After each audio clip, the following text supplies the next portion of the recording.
संबुक के प्रसंग का प्रारंभ होता है एक ब्राह्मण के बच्चे को मरने से। ब्राह्मण अपने नवजात शिशुओं की मृत्यु से खिन्न होकर मृत बालक राम जी के दरबार में लाकर रख देता है और राम जी को उसका दोषी ठहराता है। राम जी को आकाशवाणी से ये कारण ज्ञात होता है कि संबुक नामक एक शूद्र वन में उल्टा टांग कर धूम पीकर कठोर तपस्या कर रहा है और ऐसी तपस्या शूद्र के लिए पाप है। उसी पाप का निवारण आप नहीं कर रहे हैं जिसके कारण आप उसके पाप में भागीदारी हो गए हैं। राजा के पाप युक्त होने से ही प्रजा में ये कष्ट हो गया। ऋषियों ने बताया, हे राम जी, जब ब्राह्मणों को छोड़कर कोई दूसरा व्यक्ति कठोर तपस्या नहीं करता है तब सभी प्राणी अकाल मृत्यु से मुक्त होकर दीर्घायु होते हैं। एक ब्राह्मण के परिश्रम से सबको लाभ हुआ। ऐसे ही सभी वर्ण वाले अपने निश्चित मर्यादा के कर्म को करें तो सबको लाभ होता है, अन्यथा सबकी हानि ही होती है। शूद्र को तपस्या करनी ही है तो कलयुग में करे, क्योंकि कलयुग में तपस्या शूद्र में ही प्रतिष्ठित हो जाती है। किंतु इस त्रेता युग में शूद्र लिए ऐसे तपस्या का नियम नहीं है। अब आप पूछेंगे कि तपस्या करने से भी क्या पाप होता है? हाँ, होता है। शूद्र के लिए कठोर तप का निषेध है। ये सब कष्ट भोगने के लिए ब्राह्मण है। शूद्र का कार्य अपने के अंतर्गत समाज की सेवा करना, शिल्पकार, शस्त्रकार, रत्न का कार्य, निर्माण, लकड़ी, लोहा, खनिज, वस्त्र आदि का कार्य करना है। क्यों? विवादास्पद लग रहा है? ठीक है, भाषा बदल देते हैं। आज की भाषा में fashion designing, petroleum, geology, gemology, engineering, civil engineering, automobile sector, service sector, cosmetic, art and craft, construction आदि हैं। अब भाषा ठीक है? ब्राह्मण दूध, नमक, तेल का व्यापार कर ले या शास्त्रजीवी हो जाए तो नरक जाना पड़े। श्री कृष्ण भगवान अर्जुन को कहते हैं, अपने अपने स्वाभाविक कर्म में अविरत मनुष्य संसिद्धि को प्राप्त कर लेता है। स्वकर्म में रत मनुष्य किस प्रकार सिद्धि प्राप्त करता है उसे तुम सुनो। जिस परमात्मा से संपूर्ण प्राणियों की उत्पत्ति होती है और जिससे यह संपूर्ण संसार व्याप्त है, उस परमात्मा का अपने कर्म के द्वारा पूजन करके मनुष्य परम सिद्धि को प्राप्त हो जाता है। ध्यान दे, अपने कर्म के द्वारा, उस कर्म के द्वारा नहीं जिसे वो चुनता है, अपितु उस कर्म के द्वारा जिसके लिए उसे निश्चित वर्ण, जाति, गोत्र, कुल एवं क्षमता के साथ युक्त करके भेजा गया है। तो शूद्र सामान्य तपस्या तो कर सकता है, किंतु कठोर तपस्या नहीं। सामान्य तपस्या क्या है? श्रीमद् भगवद गीता 17वें अध्याय श्लोक 14 से 16 में, देवता, ब्राह्मण, गुरुजन और जीवन मुक्त महापुरुषों का सत्कार करना, सिद्धि रखना, सरलता, ब्रह्मचर्य का पालन करना और हिंसा ना करना, ये शरीर संबंधित तप कहा जाता है। उद्वेग ना करने वाला, सत्यप्रिय, हितकारक भाषण तथा स्वाध्याय और अभ्यास करना, ये वाणी संबंधित तप कहा जाता है। मन की प्रसन्नता, सौम्य भाव, मननशीलता, मन पर नियंत्रण और भावों की शुद्धि, इस तरह ये मन संबंधित तप कहा जाता है। ये सभी सामान्य तप है जिसे अपनी वर्ण मर्यादा के अनुसार सभी को करना चाहिए, किंतु उल्टे टंग कर धुआं पीकर कठोर तपस्या करने का नियम शूद्र के लिए नहीं है। शंभु के पास जाकर राम जी ने उसे तपस्या के तीर से प्रकाशित देखा। उसका मुख नीचे था और वह अग्निकुंड का धूम पान कर रहा था। उसके शरीर में जगह जगह पर पंचाग्नि के दाह से जलने के निशान थे। राम जी ने उसका परिचय और तपस्या का उद्देश्य पूछा। पद्म पुराण, पाताल खंड अध्याय 35 श्लोक 70 से 73। उसके पास जाकर राम जी ने इस प्रकार कहा, हे देवताओं के समान तेज वाले, तुम धन्य हो। इस प्रकार से कठिन तपस्या करने वाले तुम कौन हो? तुम्हारा निश्चय तो दृढ़ लग रहा है। तुम किस योनि में जन्म लेकर अपने तपस्या को बढ़ा रहे हो? मैं दशरथ पुत्र राम हूं और कुतूहल बस तुमसे पूछता हूं, कहीं तुम्हें स्वर्ग की कामना तो नहीं है अथवा कुछ और बात है? तुम्हारा कल्याण हो। तुम ब्राह्मण हो या क्षत्रिय हो, तीसरे वर्ण के वैश्य हो या शूद्र हो, तुम्हारे इस उग्र तपस्या का उद्देश्य क्या है? देखो, सत्य में ही तपस्या निहित रहती है। सत्य के पालन से ही स्वर्गलोक की प्राप्ति होती है। अतः तुम सत्य कहो। राम जी की बात सुनकर शंभुक ने कहा। पद्म पुराण सृष्टिखंड अध्याय 35 श्लोक 79 से 80 में शंभुक ने कहा, हे राजाओं में श्रेष्ठ राघव, आपका स्वागत है।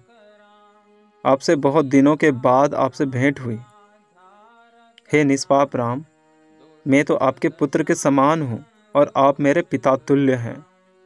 अथवा इसमें कौन सी नई बात है? राजा तो प्रजा के लिए सदैव पिता तुल्य ही है। आप सत्य गुण के द्वारा पूजित है। मैं तपस्या का विषय बताता हूँ। जो कर्मणा वन व्यवस्था मानते हैं, जन्मना नहीं, वे आगे के उत्तर पर विशेष ध्यान देंगे।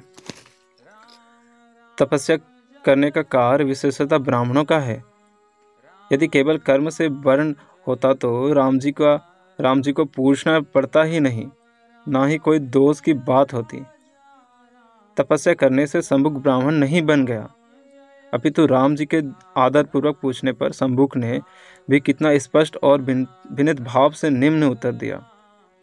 पद्म पुराण सृष्टिखंड अध्याय 35 श्लोक 43 श्लोक 83 से 84। हे श्रेष्ठ व्रत का पालन करने वाले राम, मैं शूद्र योनि में उत्पन्न हुआ शंभुक हूँ। मैं यहाँ उग्र तपस्या में लीन हूँ। मेरी इच्छा है कि मैं इस शरीर से देवता बन जाऊं। हे राजन, मैं देवताओं के लोक की प्राप्ति की अभिलाषा रखता हूँ। मैं झूठ नहीं बोलता। हे काकुस्थ बंसी राम, आप मुझे शंभुक नामक शूद्र जाने। आहा, कितना सुंदर संवाद है। क्या आपको इसमें कहीं शोषण, वचना अथवा अत्याचार दिख रहा है? यहाँ लोग मरने के बाद स्वर्ग नहीं जा पाते। ये शंभुक भाई साहब इसी शरीर में देवता बनने चले थे। ये इसके वर्ण धर्म से विरुद्ध था, इसलिए इन्हें अतिक्रमण का पाप लगता। पिता तुल्य राम जी ये कैसे देख सकते थे? विष्णु धर्म स्तोत्र पुराण खंड 3 अध्याय 320 श्लोक 11 से 12 में, जिसके राज्य में शूद्र 3 दिन से अधिक कठोर तपस्या कर लेता है, उससे राजा के राज्य में अकाल, आतंकवाद और महामारियों का प्रकोप हो जाता है। इसलिए हे ब्राह्मणों, शूद्र को बस 1 या 2 दिन का या इससे भी कम यथाशक्ति का व्रत करना चाहिए। इसी से उसकी सारी मनोकामना पूरी हो जाती है। महाभारत अनुशासन पर्व अध्याय 147। ब्राह्मण की शोभा तपस्या से है। प्रजा का अच्छे प्रकार से पालन करने से राजाओं, क्षत्रियों की शोभा होती है। आतिथ्य सामाजिक प्रकल्पों से वैश्य की शोभा है और दास कर्म से शूद्र की शोभा है। यहाँ ध्यान दे, दास कर्म का अर्थ अफ्रीका और अमेरिका वाली दास प्रथा नहीं है। यहाँ दास का स्वभाव पुत्र जैसा और स्वामी का स्वभाव पिता जैसा रखने की मर्यादा है। महाभारत में द्रौपदी जी सत्यभामा को बताती हैं कि मैं महल के सारे सेवकों का भोजन करा लेने के बाद स्वयं भोजन करती थी। आनंद रामायण में सीता जी ने उद्घोषणा की है, समाज की कोई भी सौभाग्यवती स्त्री बिना श्रृंगार और गहनों के नहीं रहेगी। यदि दरिद्रता है तो राजकोष से इच्छानुसार धन ले जाए। हमारे यहाँ दास के परिवार सम्मान और स्वास्थ्य का पूरा ध्यान रखना स्वामी के अनिवार्य कर्तव्य में था। यदि मैं कहूँ कि तुम दास कर्म करते हो तो बुरा लगेगा। चलिए भाषा बदल देते हैं। आप नौकरी पेशा हैं या सर्विसमैन हैं। अब ठीक है ना? अब तो बुरी नहीं लगेगा। तो राम जी ने शंभुक का मस्तक अपनी तलवार से काट दिया। इसके बाद क्या? राम जी के ऐसा करते ही ब्राह्मण के मृत बालक जीवित हो गए। राम जी के ऊपर पुष्प की वर्षा होने लगी और शंभुक के विषय में देवताओं ने ये कहा। पद्म पुराण सृष्टिखंड अध्याय 35 श्लोक 90। हे राम जी, आपके इस कृत्य से ये शूद्र सा शरीर हे दिव्यलोक को जा रहा है। देवताओं के ये से वचन सुनकर राम जी अत्यंत प्रसन्न हो गए।